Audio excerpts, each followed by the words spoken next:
welcome everybody. We have, of course, our esteemed panel of Stargate RPG D&D game owners of Wyvern Gaming and the lead game designer. So I'm going to introduce everybody and then we'll hop right into it. So we've got Brad Ellis, if you'd like to introduce yourself. How are you doing? I'm the CEO of Wyvern Gaming. Glad to be here. Thanks for having me. Wes. How you doing? I am Brad's partner and another one of the founders of Wyvern Gaming. And Mac. Hi, I'm Mac. I'm the designer they brought in to help with the project. Fantastic. And I want to jump right into this. Let's talk a little bit about why D&D gaming for the three of you, how you got into that. And we'll obviously do some deeper dive a little bit later about Wyvern itself.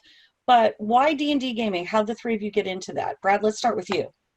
Sure. I've been playing D&D probably since 3.5. I was into it with the Living Greyhawk at the time. Oh, nice. Yeah, if you remember that. A lot of my, Wes and my other buddy Phil, we really got into it. We would travel the country, go into conventions and things like that, and we just fell in love with it. It was a great time to get together as friends and have the camaraderie, and it's just a good time. So, yeah. And we love role playing. We don't play it in a way where we're get into voices and things like that. But we definitely love playing our characters and building them over time. Right, the world building that you can get into, that's so amazing. Absolutely. Yeah. And so Wes, for both of you, are you friends from childhood, from high school? How did you guys get to know each other and get into D&D gaming? Well, basically, Phil and I, one of the other founders, unfortunately, he's no longer with us. We grew up together. We met when I was like 15 and he was just turning 14. So, we're talking back in the mid 90s. Right. And we gamed here and there. We played some Magic the Gathering and some other games. We tried some other games like Teenage Mutant Ninja Turtles for Sure. RPG and Ninjas and Super Spies. But like Brad said, it wasn't until Living Greyhawk came about for D&D 3.5 that we really were able to tie into it. We met Brad through chance. I mean, it's just, this is how life leads you. But so I moved to South Louisiana back right a couple months before Katrina hit, Hurricane Katrina. Oh, geez. And at that point in time, Phil and I, we were, this was in our mid 20s. So Right. Phil and I, we were well into our long friendship, brotherhood. And well, he ended up starting to put in applications in South Louisiana where I was, just so he could kind of get closer to me. And at that point in time, he was hired by Brad and Brad's company. And that's when we all kind of mixed in together. Brad got introduced to us and D&D 3.5, and it was all downhill from there. I love it. And that's the beauty of D&D in general, is that community that is an immediate leveler, right? Absolutely. So you can get together and the whole bit. That's I think a large part of why this works for Stargate so well. So Mac, that brings us to us. How did you get into D&D, and especially how did you get into being a game designer? Well, I have a weird D&D start story, and I'm also a different kind of player than they are. I do the voices. A lot of my early gaming was vampire LARPs in addition to your standard Dungeons and Dragons at the table dice and stuff. So Nice. I'm the kook of the group. I like it. I got into D&D when a friend of mine brought the books to school. And of course, we all fell in love with the idea of an imagination game. I think I was in the 4th or 5th grade, one of the two, and we were just blown away by it. But my grandmother, who was a good Southern Baptist woman, didn't quite know what was going on with this. So she took it to my pastor, and our pastor read it and was like, "Oh, this looks like fun. Let me run it for the boys." So during the middle of the 80s satanic panic, my pastor was running Dungeons and Dragons for them. So I have a really weird entry into the game world. I think that's great. I love it. I thought you were going to go in a completely different too. direction there. Right? So, yeah, everyone thinks that's going a really different. But no, he read it and was like, oh no, I see where this could be fun. And as you know, as long as they're not playing demon worshippers or whatever, it's fine. right. And you know, we were all running around playing paladins and slaying dragons and fighting monsters, all the stuff for, 12-year-old boys just Yeah. can't wait to do. I just love that. I think that's a great way to get into it. And that actually, it brings us to how the three of you then got together through Wyvern Gaming, and it seems a natural progression from what the three of you just described to create the company. So I'm sure that was the leap, but just take us through a little bit of how you guys put the company together. Sure. So so we keep mentioning Phil. Phil was he's Wes and I's one of our best friends, and unfortunately he passed away in November 2018. I'm so sorry. Yeah. So he was our it was his brainchild from the start to start a gaming company. He woke up in the middle of the night and had this great idea for this game. Started writing it down. Contacted me the next day and says, "We got to do this. We got to start this company. We got to make this game, put it on Kickstarter." I love it. And I'm the realist. He's the the big idea guy. And I'm the we got to stay on task and things like that. So I said, okay, we'll make a prototype. Let's try to play it. Right. And let's get through this. Can we really do this? Right? And I knew that was going to be a test for him, because if he's really excited about something, he'll actually, put time into it. So right. He did, and it was great. And that was our Cthulhu, a deck building game. Oh, right. Yeah, we play tested that at my bachelor party of all places. Yes. I think that was the bachelor party night. Yeah. Yes. For that game in particular, I think that was probably spot on. Yeah. So we've had 5 games published beyond that particular one, and then we knew we wanted to do a role playing game, but we wanted to find the right IP or intellectual property to do it with. So we've been in the search for like the right thing to do for quite a while, and it was very lucky that we came across Stargate. We put in a proposal for putting together a role-playing game, and we were very happy that the proposal was accepted. Right. And we got the notification that we were accepted, and it was a game that we're going to actually do a couple of weeks, or basically the week that Phil actually passed away.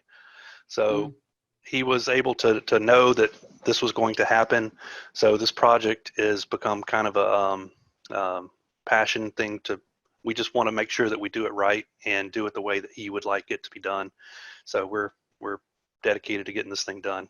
Oh, and it's an amazing memorial to him and to his ideas and to the company. And some of the best companies start that way, in the middle of the night, where you wake up with that creative brainstorm, right? And this is exactly right. It is a great game and a great IP to do that memorial, because there is no better community, honestly, than the Stargate community for that. And that actually segues really easily for us into, how did you guys, other than knowing about Stargate and looking at it as an IP for the game, how did you all come to discover Stargate, see it? Was it that you stumbled on it by looking for a good IP for the game, or did you guys already watch it? Were you fans before? Wes, you want to take that one? Oh yeah, sure. So basically, so my aunt was a Blockbuster video freak, right? Oh, I love it. So she, every time something new release came out, she would go over there and we would either rent it or buy it. Well, Stargate just came out on VHS, the movie, and she purchased it, and within minutes of getting home, it got into my possession, and I kept it that whole summer. Uh, I must have watched it 20 times that summer, and so that kind of got me hooked with it. I really just liked the concept, and I liked the acting. It just felt really good. And then at that point in time, I was also a big MacGyver fan. I was almost raised by MacGyver. Oh, sure. And when Richard Dean Anderson, I'm watching TV at my grandparents' house, and I see, well, what is MacGyver doing? Oh, wait, that's not MacGyver. And then hold on a second, that's a different show. And then I just really, really got into it. It was really good for me. And I kind of watched when I could because of school and work, and trying to get in that to coincide. But it wasn't really until Atlantis came about that, I was trying to make it home before Atlantis started, and as soon as Atlantis finished, I would give Phil a call, or he'd call me, and we'd kind of go over the details of each episode, and it was good times. That's awesome. I love it. And that's a lot of people that are of your generation, your age group, stumbled on it that way, where it was seeing RDA, thinking, what's that show? Wait a minute, what's going on? And literally being sucked into the whole story. And Atlantis is, because especially of that time frame, is that perfect hook to bring in a whole nother group, a whole nother concentric circle of fans. And it works really well for that. So Brad, had you watched or fallen in love with Stargate prior to this, or did Wes kind of drag you into the fandom? Yeah, so my exposure was basically the movie. I remember going to the theaters and seeing it, and really loving it. Yeah. I actually missed the first run of the TV show entirely, and it wasn't until reruns that I caught up to it. And then we've been obviously streaming it like crazy over the past 3 years. So it's like constantly on a TV somewhere. Right. So having it always on in the background. It's a constant rewatch, right? Absolutely. Yeah. So Mac, for you, were you a fan of Stargate before as well, or did they bring you into it? How did it work for you? Oh, I think we're all classic nerds in that we're all well versed in Stargate. I remember when I was young, I saw it with my family when it first came out in theaters, because we've always been a movie going family. My granddad always took us to the movies. But then one of the other things was we had a place called the Birdcage where I grew up in Sacramento, which had a movie, one of the cheap movie theaters, like $1 movie, a bowling alley, an arcade, and a comic book store, all in one place. And my grandma or my granddad would usually just drop me and my cousin off there for the day with $20 in our pocket, but figure it out. And we went to we would just go to the dollar movie to watch a movie, and I can't remember seeing another movie. Like, we just kept going like Stargate. It was just that on the loop. Well, there was, not to put too fine a point out, there wasn't really a lot else at the cheap theater. Sure. They kept Stargate running. I want to say they ran that film for, I remember watching it well into the start of the next summer. Like, they just kept it at the theater like for forever, because they, I guess, owned the copy or whatever. And my cousin and I must have seen it. We'd seen that enough to quote it like along with the movie. Right. I remember seeing it several times in a theater that was empty except for me and him. Oh my gosh.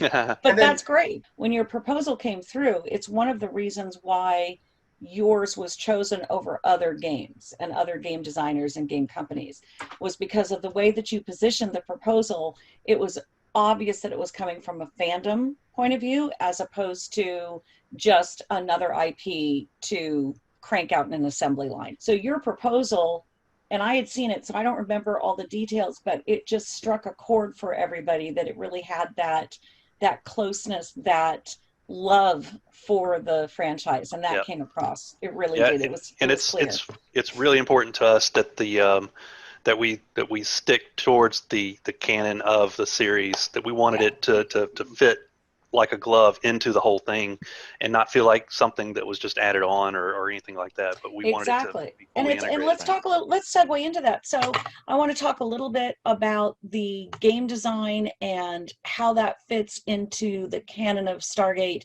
and what it was specifically that you are looking to appeal to and why we went with certain areas, certain times in the canon. So one thing I'm going to do is I'm going to break for a second. Okay. We'll have that conversation. La la la la la la la. Brad will answer all those questions. Right, exactly. We'll go through all of that.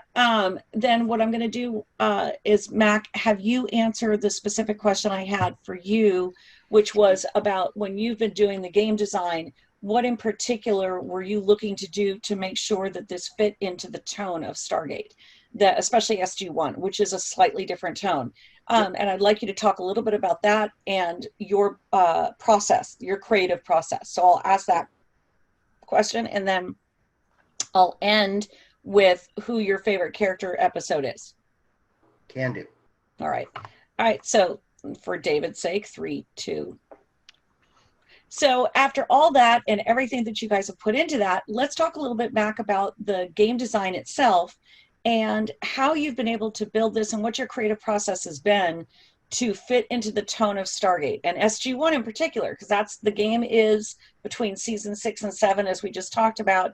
And what did you do in your creative process, being a fan as well, to make this be a game that speaks to that tone, to that feel? It's tricky at some points because 5th edition D&D, which is a great system that I really enjoy, is designed to make a fantasy adventure happen for it works well when you're doing traditional heroes journeys or a more Lord of the Rings style travel log sort of story. It also works well when you're trying to do like epistles or that sort of thing, but it isn't really designed to do a military, semi-military, organized exploration throughout the galaxy, television show style game. So for me, the big deal, the hardest part and the most important part to get right was to change the rules subtly in 5th edition so that the players still knew what was happening. They were still familiar with the dice rolls and the mechanics, but that the game itself wouldn't play like, an R.A. Salvatore novel, but that would play like an episode of SG-1, because that's what I want out of the game. And I'm hoping it's what everyone else wants, but, I can only design for what I like. Well, and that's true. That's a great point, because you don't want it to be that you're just following along a book or a story that somebody else has written. I mean, that would beg the whole point of doing this particular 5th edition. It would certainly miss the Stargate feel that you want to have, which is that you're in the middle. That's the whole reason, as we've talked about a million times, we want these fans to feel like they're in the middle of a Stargate story. And what's such a difficult thing about making that happen is that your typical hero's journey, your D&D adventure has like a big bad and you're trying to thwart the big bad and you're learning about his plans.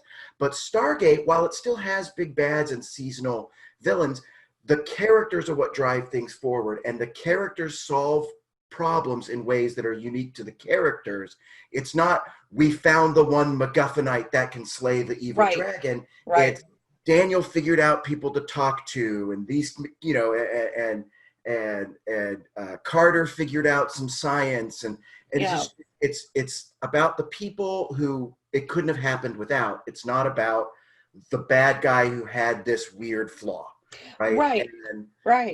So what did you do in your creative process of the design then to make that leap, to do that bridge? I just straight up made the game when we wrote rules and when I designed the subsystems to add in.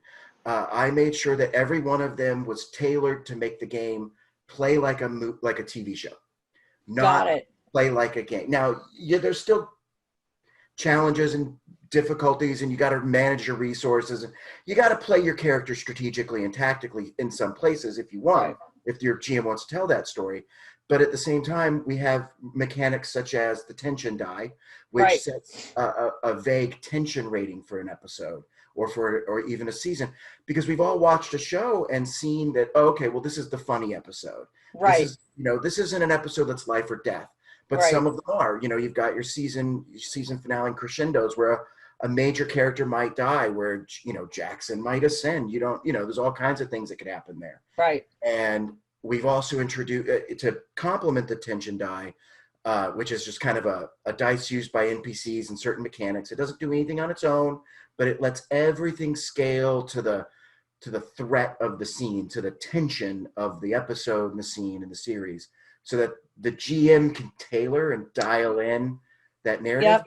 And then we've also introduced determination points, which allow us to have a wagering and bidding mechanic that lets non-combat challenges happen. Sometimes. Right. Can you give a quick example of that, especially because for some of our fans, and just really quickly, NPC stands for? Oh, sorry. An NPC is a non-player character. There we go. Yeah. The player characters are the protagonists. That would be in SG1. That would be the SG1 team. Right. An NPC would be General Hammond. He's a key character, but he's not going on the missions. He's not controlled by a protagonist. A player wouldn't play as General Hammond per se. Right. They would definitely play as Jack or O'Neill or Teal'c, and what's a good example of the determination, for instance? Because I think that this really plays into the episodic feel, which is something that Brad and Wes, I know we've talked about, that it's very important to have that feel. Mac, to your point, while D&D 5th edition doesn't necessarily play to that, and for Stargate fans who haven't played D&D, they're never going to know the difference, right? They're going to come in as newbies to this and go, well, this is how it all plays all the time. Can you give an example of maybe something that doesn't give away the store or any surprises, but something that you did? Well, for one of the things we have is we have an encounter system that creates rule sets for different kinds of encounters, not just combat, but one of them is the convince encounter. Sometimes you've got to convince a guard to let you through because you don't want to have to kill this guy. Yeah. That's a very Stargate problem to have. Right. Sometimes you got to go to the Pentagon and convince 2 generals and a senator not to cut funding, or else, Earth will get blown up. Yeah. Yeah. There's a lot of high stakes conversation that happens in Stargate. Right. And that's how conflict resolution happens a lot of times. Yeah, and that's very different, right? To your point, that a Daniel Jackson character is not going to go after necessarily the high stakes adventure approach or solution or skill set. But also, if you want to convince a scientist, you have Jackson or Carter do it. You want to convince a soldier, you send in Teal'c or you send in the soldier, right? Or some of the new characters that we've talked about, that we've developed. So and I think that those are spot on. And I know that one of the things that I did want to ask you as part of that, as part of your creative process, in the back of your head, what was a favorite character in Stargate or episode as you're doing this and you're going through the game design that you were thinking of as you're writing and doing the design? So it may sound, is his name Kowalski? Yeah, it's Kowalski. Oh, from the very beginning, from season 1. From the very beginning, I had this idea in my head when I was watching episodes and building them as if they were TV episodes or games that people were playing, so I could get a feel for where I wanted the mechanics to go. Sure. And in my head, I'm like, oh well, Kowalski is obviously the player who can't make it to every game session. I love it. That's so true. That fits the entire personality, doesn't it? Right. And it was obvious. And for some reason, I'm watching it. I'm like, yeah, when he's got the symbiote in him, I'm like, oh, that player definitely can't play anymore. Right. He's got a job that is at game time, and he's not going to be able to make it. And they need to I love it. That's great. So obviously what we want to do now is segue right into why Stargate, why SG1, how you chose the seasons, how this fits into the universe, the canon, which is great because that's, of course, the first question that every Stargate fan is going to ask. And then I want to talk a little bit about a deeper dive into the storyline itself that you can reveal without giving away too much. So Brad or Wes, whoever wants to start first, let's talk a little bit first about why SG1 and why specifically this slice of the storytelling between seasons 6 and 7. Sure. you want to take it, Wes? Or you want me? That's fine. Maybe I'll take it. Yeah, go ahead. So basically, in between season 6 and 7, there's a lot going on here, and as well as a lot of unanswered questions that happened in the series. So we've got, as far as going on, we've got the alliance between the Tok'ra and the Jaffa and the Tauri, and all of these refugee / freedom fighting forces trying to get together to defeat the Goa'uld, right? Right. These system lords. Well, we wanted to start during this time frame because we had our episode 6-9 allegiances, and there was an infiltrator that tried to cause strife between the parties, and at the end of that episode it kind of left you with, well, okay, the alpha site was compromised. They're gonna have to make a new alpha site, but are the Tauri going to make the humans from Earth? Are they going to make a new alpha site and do all this over again with the Tok'ra and the Jaffa? Or should they do something else? Should they sit there and say, okay, well, let's make another site for this whole allegiance faction of refugees that are going to be freedom fighting throughout the galaxy? So we were like, maybe we'll go ahead and cut it right here and start from this point for those people that want to play these other races, because we've seen that the Tauri played in SG1. Right. Now it's time to play these freedom fighters that they didn't just pack it up and go home. When the Jaffa was freed, he didn't just say, all right, well, I'm done. No, he's going to try and free. Exactly. And I think I love this so much about the storyline that you've explored and creatively going into that process. It's one, Ashley, that Chris Judge had done a little bit when he wrote the 2 episodes that he wrote. That's exactly why he wrote them, was because in his mind, he's thinking, of course, it's his character. So he was thinking more about it, that, well, wait a minute, we just went to that planet. We've left them there. What happens afterwards? And there's this entire galaxy, or multiple galaxies potentially, that have freedom fighters that have heard about what's going on, because you've got 6 years essentially that this has been, the rebellion has been happening. So I think one of the things that I want you to expand a little bit more about even is that whole freedom fighter idea, this idea that there's all of these simultaneous stories going on while SG1's plugging along on its episodic way, that there's these millions of other stories that are out there, and how that plays so well into 5th edition. Go ahead, Brad. Yeah, so if you think about, I mean, as Wes was saying, you had the the Tok'ra and the Jaffa, we obviously we know about because they were in that episode, but what's going on with the Unas, right? I mean, we see that they're having their bout to try to gain freedom on their planet, and we feel like that 5th edition makes a good place for this, because well, I'll back up real quick why we chose 5th edition. And 5th edition, we felt like it was a good midway point. So back in the day, you had your advanced D&D, you had your 2.0, 3.0, and things like that. And I'm going to actually stop you for a second and have you describe that. And because you'll have D&D fans that are watching this right now that get it instantly and know what you're talking about. But you're going to have a lot of Stargate fans that are complete newbies to the whole idea. So if you could just describe the differences a little bit. Between what? So in other words, when you're talking about that you've got an advanced, or you had 3.5 that you guys came in on, what are those differences? What are we talking about? Even just a basic. Yeah, sure. Yeah, I was going to get into that. Oh, sorry. That's okay. It's all right.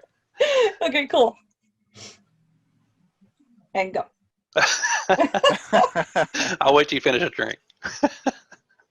Sorry, it's way too early still for me. Yeah, it's fine. Okay. All right. So with earlier versions of D&D, the 3.0 and even before that, the game was really what was called crunchy, meaning it's really for it felt like more advanced players. So you really had to do all the statistics. Everything was down to the very nitty gritty on what you did. And then they went the other direction when they released basically 4.0. It became very, quote, video game like, and it became a little easier, so to speak. Some people didn't care for it at all, but it made the level of entry very easy to get into. And I feel like that 5th edition for D&D really struck a really fine balance between keeping it easy for the entry level players, but still having it complex enough for the more advanced players to be able to really sink their teeth into it. So, like I said, fifth edition is a good place because it's a good entry point, and we know that the popularity of it is really up there right now, and Stargate also has a huge popularity. So combining the two things together, it's a wonderful, it's a match made in heaven. Yeah. In my opinion. It really is. And Stargate's great for like a role-playing game because basically every adventure can be different, right? You go through the Stargate, and what's on the other side can be anything. You can be in an old Western in one episode. You can be in a high fantasy one in another, and sci-fi in another one. With robots. So I mean, it doesn't matter. So that's the great thing about the whole Stargate concept is that if you have a game group who likes variety, this probably is a good system for you. Yeah, and it's in that level. Each adventure, to your point, could be a medieval castle, or it could be that you're stranded on a ship and it's the message in a bottle episode, quote unquote. Absolutely. And let's talk a little bit about that. Speaking of episodes, let's talk a little bit about Wes talking about in between seasons 6 and 7 and why that fit for a perfect entry to a whole nother aspect, a whole nother world building, literally. So when you're looking at the stories and what you were doing in the creative process of writing the stories to get everybody started and developing this, explain a little bit and talk a little bit about why you created completely brand new characters. And what's so amazing is that it's within the Canon universe, so it doesn't just copy the existing SG1 storylines, which is why this is really exciting for Stargate fans. Sure, yeah. So we started around 6, episode 9, because we wanted to have enough background in place where things have already happened and we have all this stuff and we have all these adventures and we know all these things that have happened. We've already got bad guys that's been defeated and things like that. And when we created the game, we knew that we wanted it to be able to be played at multiple sessions over a kind of a living kind of series. And if you did that, if you created the game where you played, Jack O'Neill specifically, right? You would have hundreds of Jack O'Neills running around, and that wouldn't make any sense in the whole living space of being able to go from table to table. Could you imagine a table full of Jack O'Neills all trying to solve something? It might be a good Stargate episode. So you never know. Right. It could be. So we created at the Stargate Phoenix site is the new facility that Wes was talking about, where the freedom fighters have come together, and we have what's known as our Phoenix 1 team, and on that team are some new characters. They're new iconic characters that we've written a good bit of background on. We've got how they got there, basically how they became part of the Phoenix teams, and being able to expand on their story. Those characters are also, we're using them as our pre-generated characters. So if you are wanted to jump right in with a quick start, you can just play one of those characters, or you can roll your own and create a character that's very unique to you. So having the background of those particular characters, you can explore where they're from. So if you play Oringo, which is our Unas, you can explore his background, go back to their maybe a home planet and find out what's going on. In fact, talk a little bit about that. Talk a little bit, both of you, about the depth of the characters and the descriptions and within the Canon universe for which you are doing this, because it really, well, you spent a lot of time working with people like David Reed and others that know it inside out and backwards. So none of these characters are just something that you pulled out of your ear to do and, you know, are writing just for giggles. They have a baseline, they've got the Stargate canon, and in each of these that you chose, the team, you know, the pre-gen character team is really amazing, where it's recognizable enough for Stargate fans, but very cool, creative, new directions at the same time. So just describe to anybody, any of the characters that you'd be comfortable, like the Unas, but give a couple of examples, because the creative time that you guys have spent on this is over a year developing these characters. Yeah, for sure.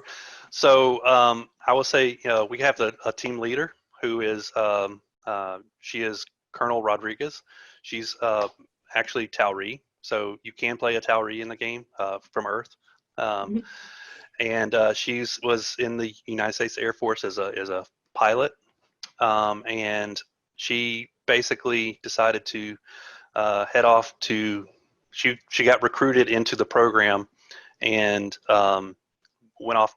Basically, became the leader of the first Phoenix team, because she had a lot of experience, you know, with multiple cultures, and it was a good blend for her skill set. Then we have, let's see, we also have Burvell.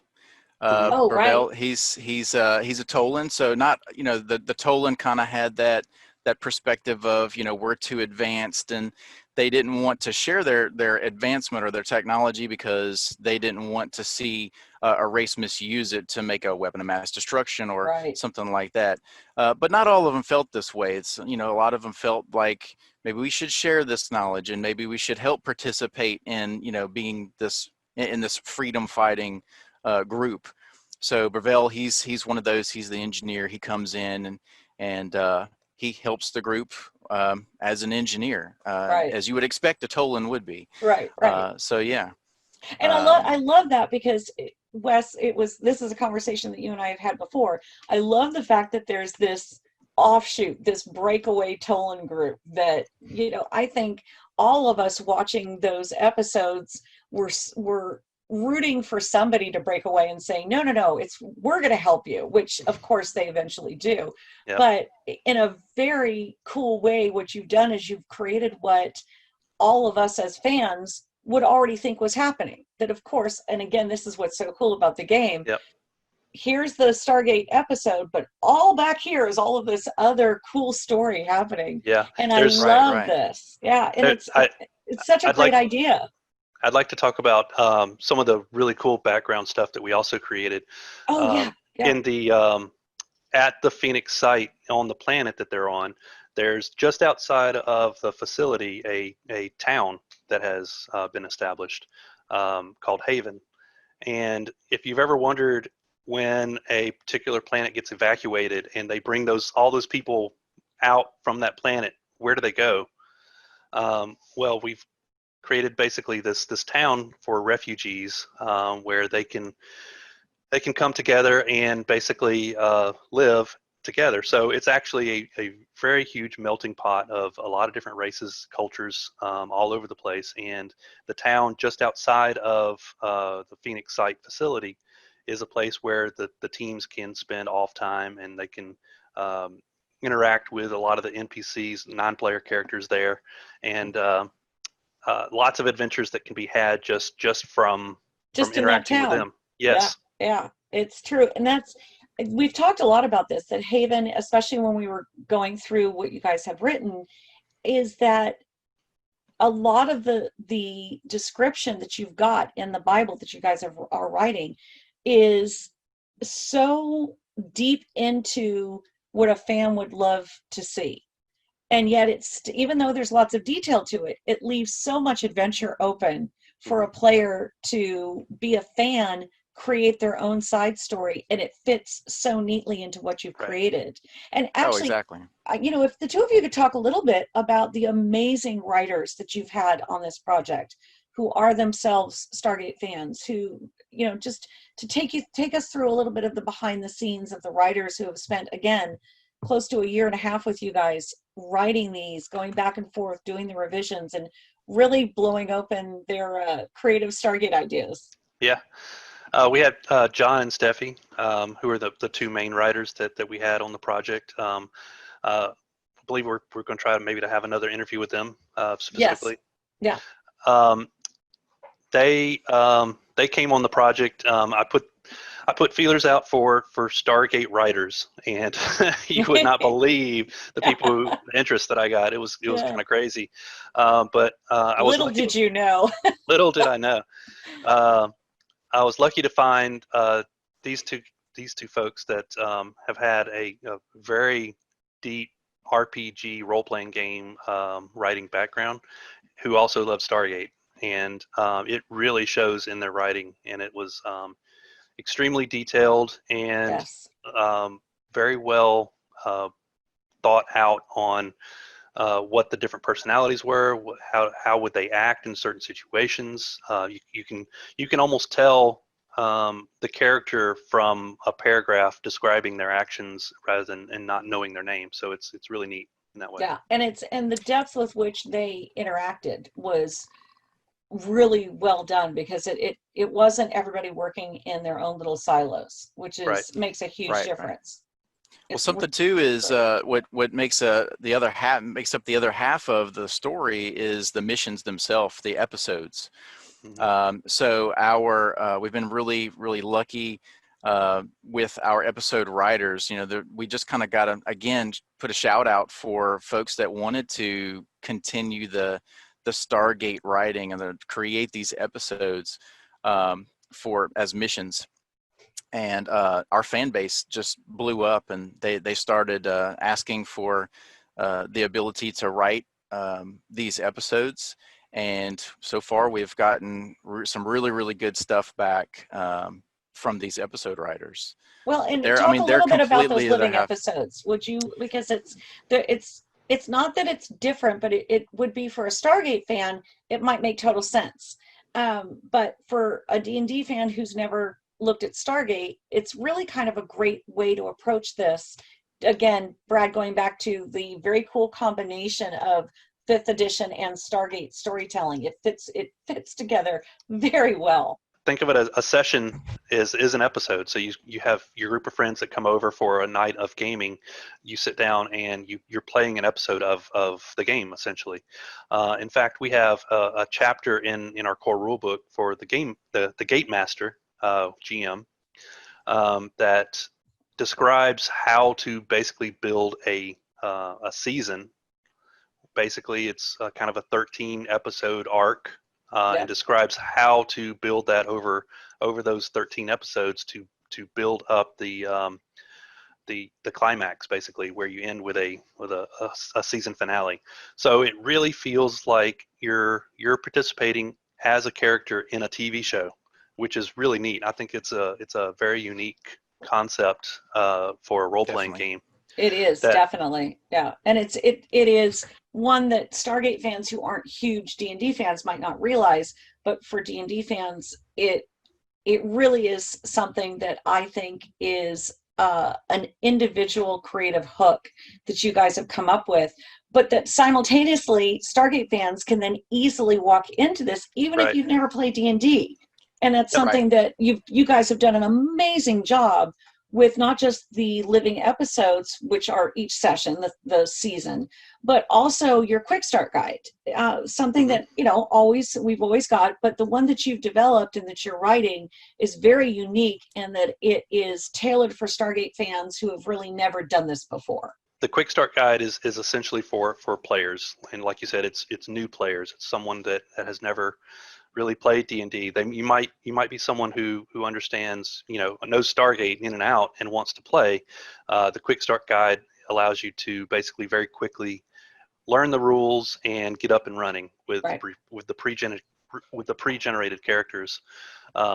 It's going to have levels 1 through 3 in it, and we're actually going to be providing it as part of the episodes.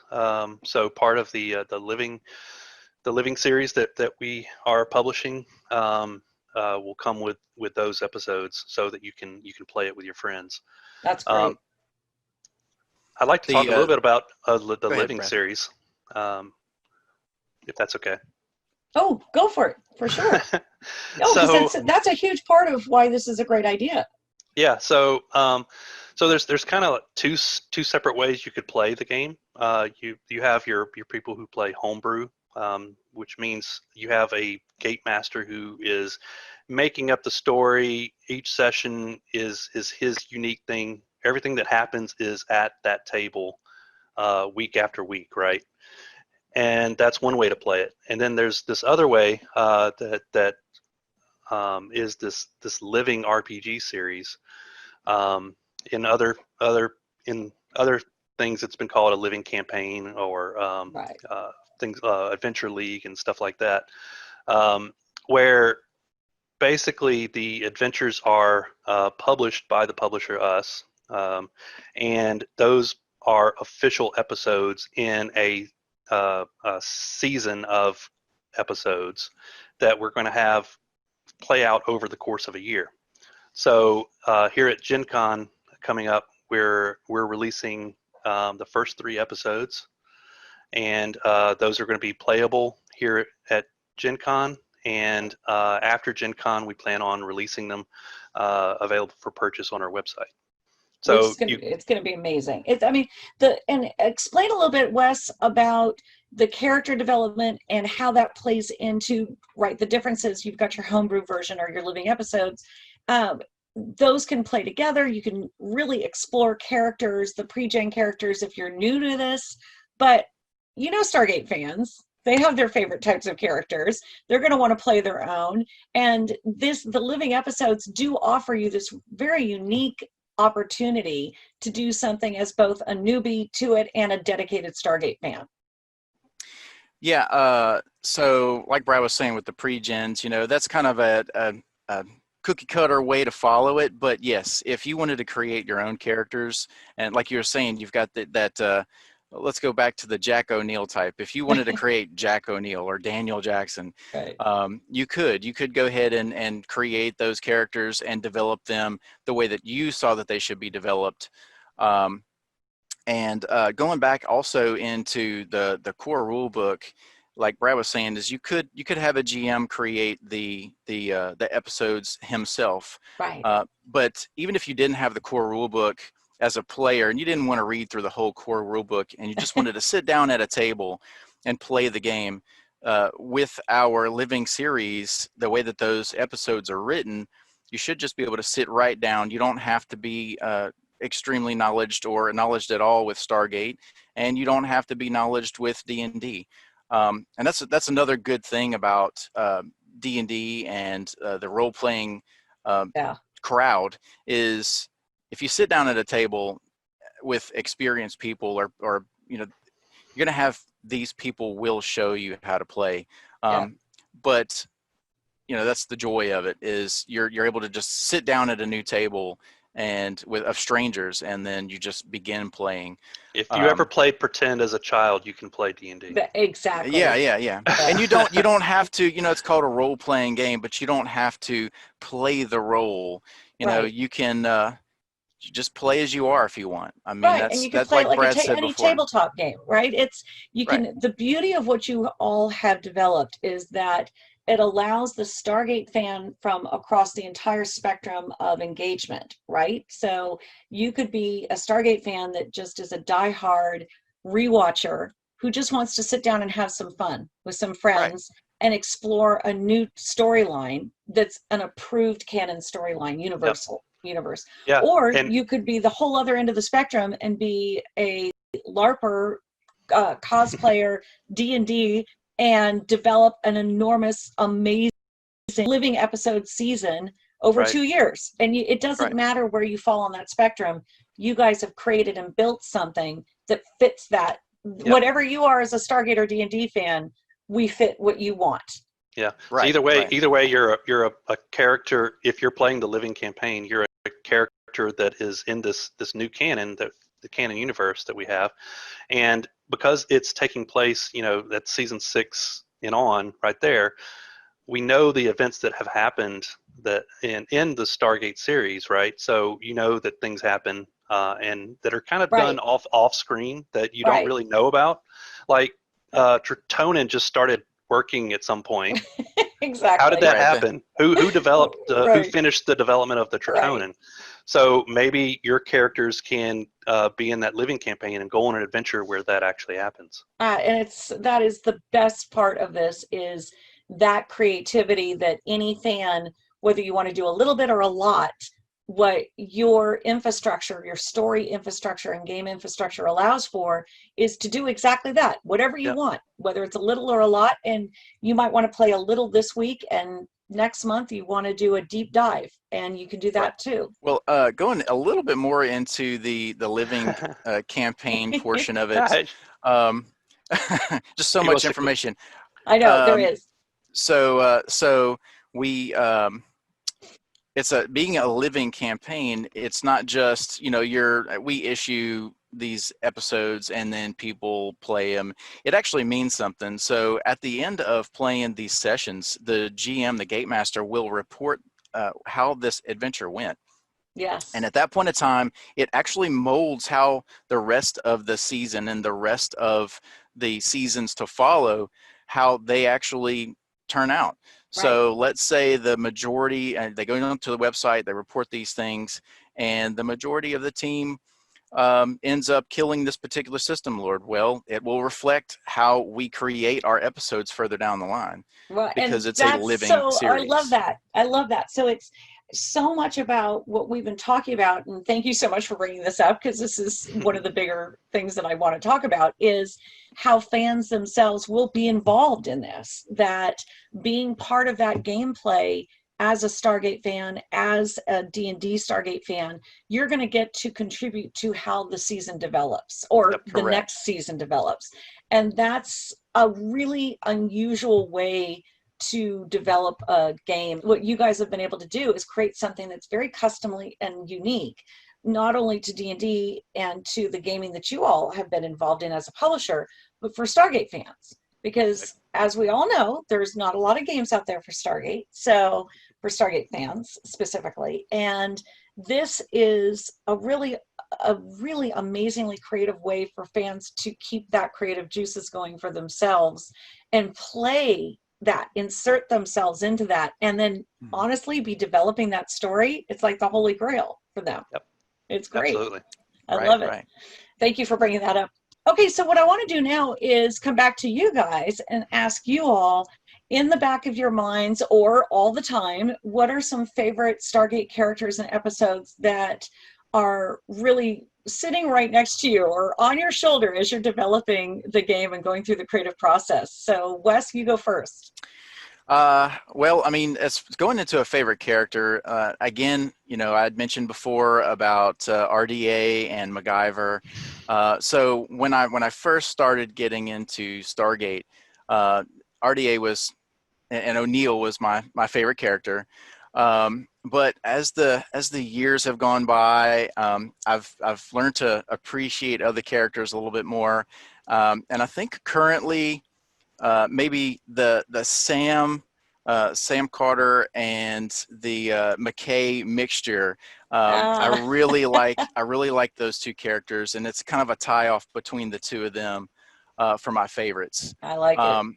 As far as favorite episodes go, there's so many. I could be cheesy and go with episode 200. Right. We could say that.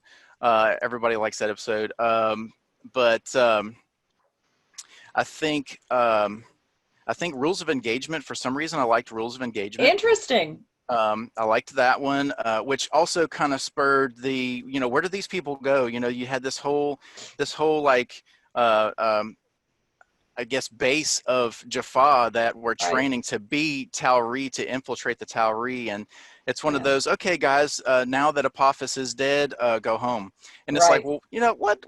No, they just go home. Right. What else are they going to do? So it kind of ties in with that, with the Phoenix site. But I like that, because that also fits that's a really great parallel, whether you probably realized it or not, that if that was in the back of your head, that fits that feel of how you guys have written the game too, the game design, right? It's that, here's this one-off episode, which, you know, in TV speak, those are, it'd be, you know, it's your monster of the week versus your mythology or continuing story, right? So, and then you've got your standalone, what's called a bottle episode. So those different types, and you've chosen one that the writers wanted to expand on. It's one of the reasons why that story came up. So it's really interesting that that's one of the episodes that's your favorite, because that feeds the entire living episode season idea of what's happening in all of these other planets with all these other aliens that have become allies. Right.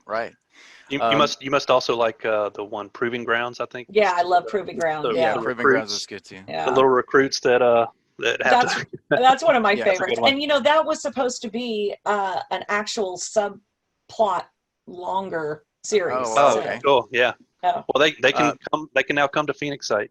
Exactly. They can. Exactly. But I think for some reason though, I also kind of like the Average Joe episode. I'm can't quite remember what it's called, but with Dan Castellaneta, that is yeah. He comes across, he's at a garage sale, he comes across this stone, this ancient stone communication device, and all of a sudden he's living the SG-1 experiences through Jack's head, and it's just kind of, I don't know, just for some reason I really like that episode. Well, I think all of us do, because we could all, well, he was a diehard fan of Stargate, and RDA being a diehard fan of Simpsons. It gets very meta in that episode. But I think that writing of that episode is every Stargate fan, where it's hard sometimes to disengage, especially if you're doing any of the expanded universe materials of books or comics, and it's not real life. And again, that's why your game is amazing, because we get to play just like we've always wanted to, and we get to be, whether it's the scientist or the anthropologist or the military or the foot soldier, down to the blacksmith and the village. So I think that there's a lot of the everyday man and woman fan who sees the Average Joe episode as, oh yeah, I could see myself doing that. I could do it. I would have fallen into that for sure. Yep. Right. So Brad, how about you, babes? What are you favorite episodes? And same thing, what are maybe some episodes or characters that were guidance for you? Yeah, for me, it's always been Jack O'Neill. I just love his humor that he puts into the show. And I've always been a Richard Dean Anderson fan. Again, also MacGyver. I watch that show pretty heavily. But my favorite episode is probably was when we had the introduction of the Tok'ra. I think it was actually called Tok'ra. Tok'ra, yeah. Yeah, it was a two-parter. Yeah, that was for me. It was like, I remember watching it and going, okay, this show is awesome. I didn't expect what happened, and it was a great way to really get them to be an ally of the Tauri, to have Sam's father go and be basically a host, and so I thought it was really well written, and it was an awesome episode that I really enjoyed. Another one and as we saw, it becomes essentially a subplot for most of the rest of SG-1 season. Yeah, absolutely. So they become, again, to your stories, allies that you always want to hear more about what's going on with them. What else is going on in their everyday life that they're doing? And Tok'ra is a playable character, just saying, if you were wondering. It is, definitely. So you get to play two voices and everything. Yeah, which is always fun. So I'm going to spring this question on both of you, that in your game, who do you like to play as in the game that you've created now? I didn't prep you on this question because I want you to just I know what Wes is. Yeah. Tell what your favorite is. Well, I seem to follow the same path every RPG that I play. I always play the rogue assassin scout class. So Unas then? Unas. I like playing Oringo. He's my guy. I love it. That's great. And then Brad, how about you? Yeah, I like either playing Brevel, the engineer, or Lonnie, the scientist. Nice. Very I'm a nice. technology guy, is my background and stuff like that. So the science and the engineering part of it is what really intrigues me. Lonnie, by the way, is one of our other iconics, and she's Kanoan, the the Jonas Quinn planet. Yep. People, if you don't know, Yeah. um, and so it's really fun to play a scientist who's just has this very inquisitive mind and trying to figure out what it is, how things work, and why things work a certain way. And, we actually have a mechanic in the game for the scientist called Eureka Points, which is really Right. fun. Right. If you fail a skill check, you gain a Eureka Point, which Yeah. you can use on a later time to gain I advantage love the on Eureka another points. check. Yeah, it comes in really You handy. see that? Try It again. does. Right. Yeah, I just love them because they are literally just sometimes literally a point of discovery at that moment. So it is yeah, literally one of those where, oh, great, okay, cool. Well, I it saved myself. sometimes in playtesting, we see where people are like, "Oh, good, I failed that one." Yeah. It's like yeah. when you're you're happy you failed. You That's gained a so true. Eureka point. I know, it's great. Well, and one of the great things is later this weekend, we've got interviews with playtesters and gate masters that have been with us for the past, year now. Yep. We've got some amazing, amazing dedicated fans, both D&D that didn't know Stargate, Stargate fans that didn't know D&D, and some great crossover too. And we'll be having interviews with them later this weekend. So a lot of the people Awesome. who are watching this and are fans, you'll get personal experience from some of our game testers, which is going to be just a really great insight into what you guys have just touched upon in this interview. So Yep. I want everybody to stick with us for the weekend. We are going to have some surprise guests. We've got some game testers, as we talked about, that'll be with us to share their experiences. And we'll also have some of the artists and writers with us as well. Thank you so much to Brad, Wes, and Mac. Cannot wait for more to come out over the next 2 months. We want everybody to be as engaged and as excited as you all are for Stargate. Thank you so Yep. much for developing this game and keeping the love alive, literally. No, thank you, Jenny. We Thanks, really Jenny. appreciate everything you've done for us too. Oh, Yeah, this is, are absolutely. you kidding? This is, as everybody knows, this is my passion. So this is fun. This is, like I said, keeping it alive. Thanks, guys. We'll see you for the rest of the weekend. Brad and Wes will be back for some AMAs. Please check out our schedule. It's on the SDCC at Home site, as well as we'll have it up on the Wyvern Gaming site. Yep. Thanks again. Thank you. Thanks. Thank See you. everybody later. Bye. Bye-bye.